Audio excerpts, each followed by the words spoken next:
Welcome to the English with Kirsty podcast from www.englishwithkirsty.com. Here I'll be sharing with you tips, information and other learning resources so that you can improve your business English.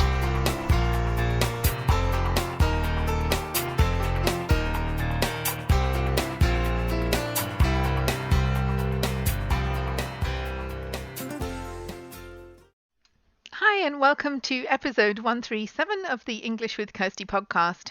And today I'm talking about something for the more intermediate or advanced learners, because I think often we talk about how we speak when we're a beginner learner or a lower intermediate, and sometimes that can be difficult because you don't have all the words that you need to express what you really want to say and how you really feel. And that can be tough because you need to improve your vocabulary then, because otherwise you can end up sounding a bit too abrupt. I had somebody asking me for a meeting and it was like, I want a meeting with you tomorrow. Great, okay. It doesn't sound very polite, but I think this particular individual wasn't trying to be rude. They just didn't have they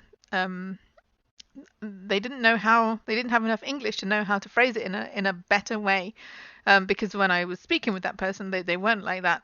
But sometimes when people are writing, they think about the key point in the sentence, which is what I tell people to do, but sometimes they don't have the polite vocabulary to go with it, like, oh, I would like to have a meeting with you tomorrow. I'm wondering whether you're available. Please let me know, and then we can arrange a time, or something like that. Sounds a bit less abrupt than I want a meeting with you. Obviously, it helps if you know the person and also can make a judgment about how it was meant. But anyway, the problem I'm talking about today isn't this. It's when you can go the other way. Sometimes you can get so comfortable with the language. Maybe you've been learning it for years, so your language skills are really good, but you know that you're not a native speaker perhaps, and you use too many words instead of the right amount. And I hadn't really thought about this being an issue until I did it the other day. So this is from my experience as a learner. This whole conversation came about because I use German a lot in my business, and I speak to my customers in German. I write to them in German. I do that every day. It's nothing new or special. But there was an email that I had to write, a business email that was a bit more kind of important. And sometimes I hadn't had any dealings with this individual before. It was somebody that I was approaching for something. And because of that, I asked a native speaker to have a look over the text.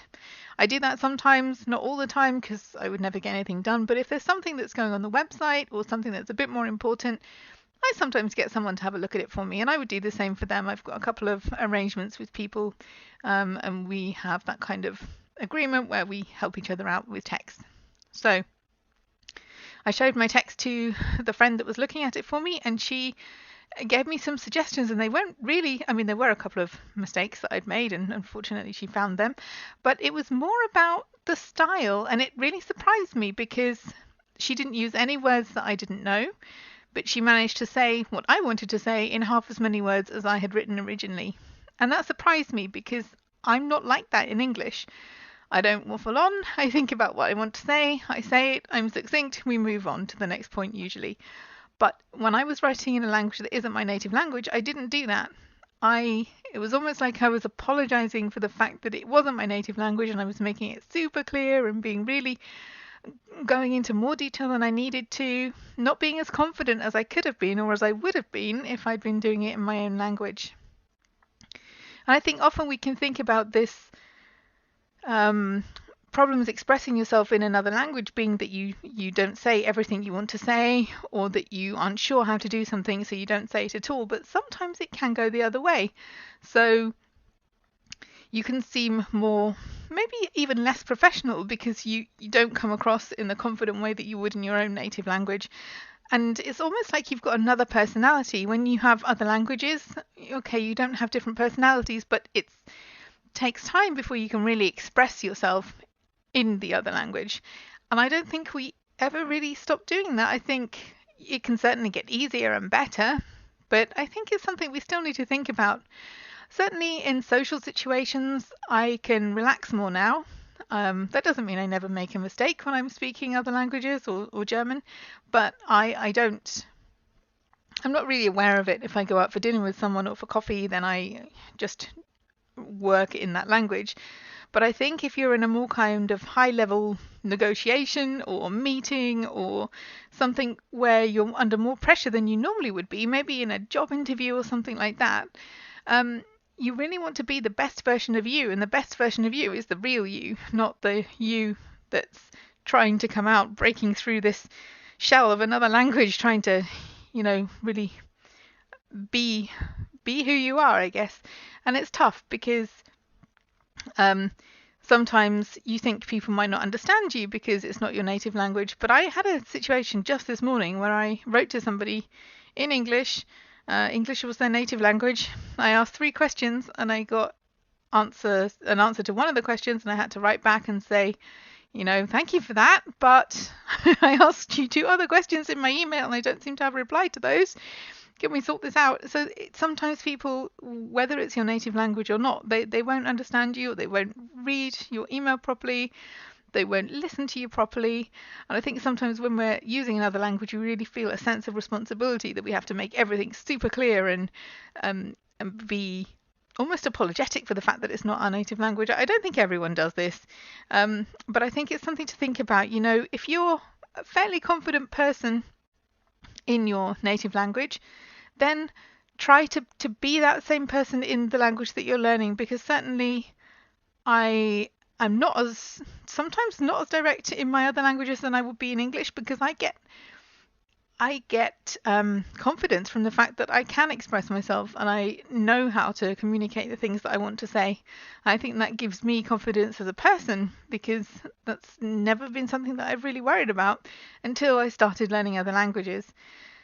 And so what am I really saying today? I think I'm saying that you never stop learning. And I would consider I've got my C2 in German, so that means that's the European Frame of Language Reference.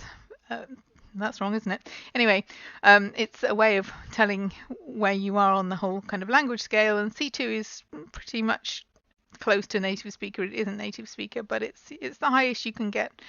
So I've got that, and yet still I have questions of identity and language, and maybe they never go away, especially if you don't live in the country whose language you're learning. Maybe that's something we always have to work on, but I think it's more of an encouragement than a this never gets any better kind of message today, because we can keep working on this, we can keep improving it. And just if you're having to do something a bit more demanding that really tests your ability to communicate in a professional setting, whether that's an interview or higher level presentation, or going to argue your case and present your case for something.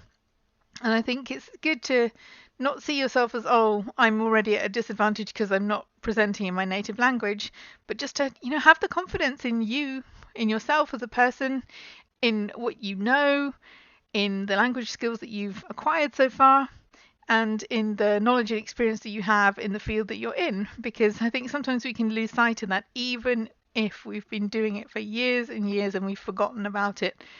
I think sometimes it's just good to take stock and to make sure that you're being a really kind of true representation of you when you're speaking in the other language at a higher level. I don't know if anyone can relate to this. Maybe some people can't. Maybe you think it's exactly the same whether you're speaking English or another language. Maybe you find it easier to talk about certain things in one language, or to show your emotions, or to I don't know.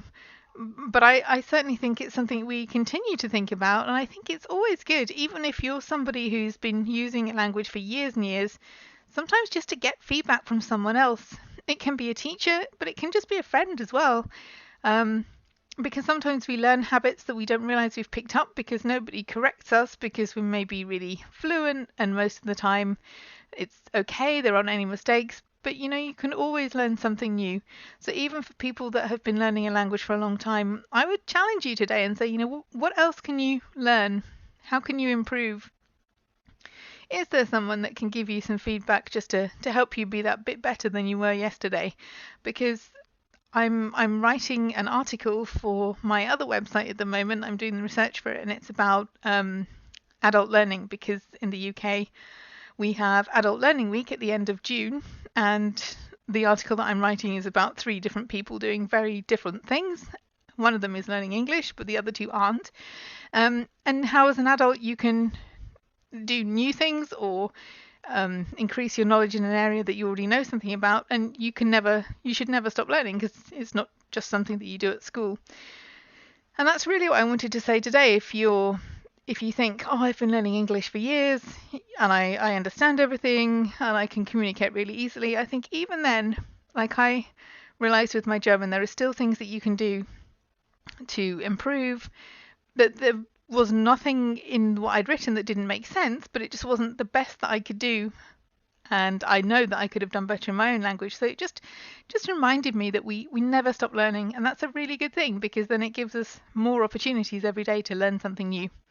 So let me know what you think about this. If you've got any other examples, or if you want to share your thoughts, then you can do that. There's an email address, which is podcast@englishwithkirsty.com. And I'll also open the comments up on the post for this. So the podcast show notes page will be englishwithkirsty.com/podcast/episode 137. So have a good week and have fun learning English.